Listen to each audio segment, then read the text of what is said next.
అందరికీ నమస్కారం అండి. నా పేరు శంకర్.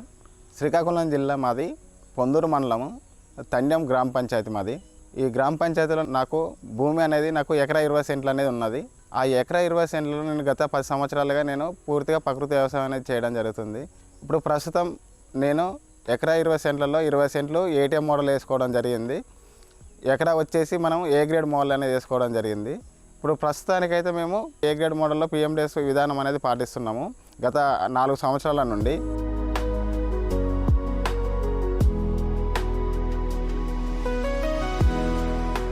ఈ అనుభవం ద్వారా మేము ఏంటంటే పూర్తిగా మేము అన్ని రకాల పంటలు పండించి ఈ పిఎండిఎస్ విధానం ద్వారా మేము భూమిని సారవంతం చేసుకోవడం జరుగుతుంది. మేము అధిక లాభాలు అనేది పొందడం జరుగుతుంది. ప్రస్తుతం నేను ఈ పిఎండిఎస్ విధానంలో నేను పలు రకాల విత్తనాలు అనేది వేసుకోవడం జరిగింది. అందులో 30 రకాల విత్తనాలు మేము వేసుకోవడం జరిగింది.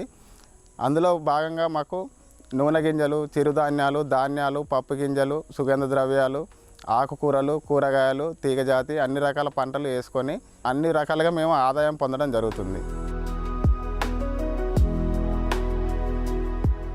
నేను 2020 నుండి ఈ పిఎండిఎస్ విధానాన్ని పాటిస్తున్నాను. నేను మొదటగా 9 రకాల విత్తనాలు అనేది మొదటి సంవత్సరంగా వేసుకోవడం జరిగింది. రెండో సంవత్సరానికి నేను 14 రకాలు 12 రకాలకు వెళ్ళిపోయాను. అదేవిధంగా మూడో సంవత్సరానికి వచ్చేసరికి మేము 18 నుంచి 25 రకాలు వేసుకోవడం జరిగింది. ఇప్పుడు ప్రస్తుత సంవత్సరం అయితే నేను 30 రకాలు వేసుకోవడం వల్ల నేను ఒక మార్పు గమనించాను. ఆ మార్పు ఏంటంటే పంట దిగుబడి ఎక్కువగా వస్తున్నది. దానితో పాటుగా నా భూమి కూడా సారవంతంగా పెరిగింది. దాన్ని గమనించి నేను పిఎండిఎస్ విధానం అనేది పాటిస్తున్నాను. నేను ఈ పిఎండిఎస్ విధానం ద్వారా నేను బయోమాస్ అనేది సేకరించుకోవడం జరుగుతుంది. అది ఆవులకి, పశువులకి నేను మేతగా ఉపయోగించుకోవడం జరుగుతుంది. నా ఎకరా పిఎండిఎస్లో నేను సీసీ విధానం ద్వారా తెలుసుకున్నది ఏంటంటే నాకు 7 టన్నుల అనేది బయోమాస్ రావడం జరుగుతుంది. దీనివల్ల నాకు ఆదాయం కూడా ఏంటంటే నాకు పశువుల మేతగా నాకు ఒక 8,000 రూపాయలు అనేది ఆదాయం కూడా జరుగుతుంది ఆ విధానం ద్వారా. ఎందుకంటే నేను పశువుల మేతగా నేను బయట కొనుక్కునే వాడిని ఇంత ముందుకు. ఈ పిఎండిఎస్ వేసుకున్న తర్వాతకి ఈ పశువుల మేతగా ఉపయోగించుకోవడం ద్వారా నాకు 8 నుండి 10,000 నాకు అదనంగా ఆదాయం అనేది పొందుతున్నాను.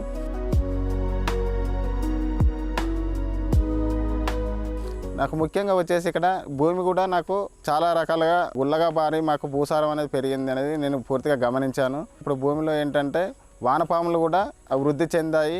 మరియు సాయిల్ కూడా ఇంతకుముందుకు ఏంటంటే లైట్ కలర్లో ఉండేది నా సాయిల్. పూర్తిగా పిఎండిఎస్ విధానం వాడిన తర్వాతకి నా భూమి అనేది బ్లాక్ కలర్లోకి మారింది. సాయిల్ మార్పు కూడా నేను గమనించడం జరిగింది.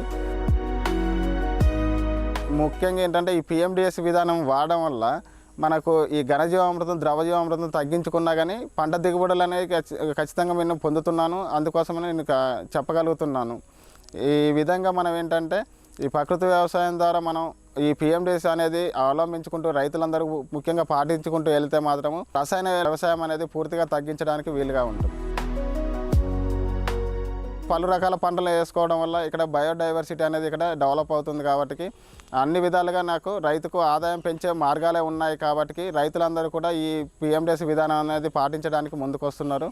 నాతో పాటుగా ఇప్పుడు ఈ సంవత్సరం వచ్చేసి రైతులు ఒక 10 మంది రైతులు అనేది ఈ పిఎండిఎస్ విధానం అనేది చూసి వాళ్ళు కూడా వచ్చే దిగుబడులను గమనించి వారు కూడా ఈ పిఎండిఎస్ అనేది వేసుకోవడానికి ముందుకు వస్తున్నారు.